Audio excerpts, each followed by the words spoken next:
Hello guys, বাঙালির মিষ্টি পান্তুয়া। তো সুজির নরম নরম তুলতুলে। তো প্রথমেই এখানে 1 কাপ চিনি 1 কাপ জল ভালো করে ফুটিয়ে নেবো, রসটা পাতলা হওয়া চাই। তারপর কড়াইয়ে দিয়ে দিয়েছি ঘি, ভালো করে মেল্ট হয়ে গেলে 1 কাপ সুজি খুব ভালোভাবে হালকা হাতে নাড়াচাড়া করে, কালার চেঞ্জ করতে হবে না, একটু ভেজে নিলেই হবে।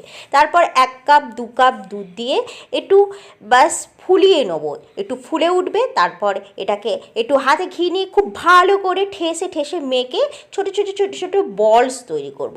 বলসগুলো গায়ে যেন একটু চিকন চিকন ভাব আসে, যেন তেল তেল ভাব এসে গেলে এবার এদিকে দেখুন রসটা আমার হয়ে গেছে, একটু চিটচিটে ভাব চলে এসেছে। ব্যাস এবার হালকা গরম তেলে খুব ভালো করে বলসগুলো লাল লাল করে ভেজে নেব, যাতে দেখতে মনে হয় পান্তুয়া।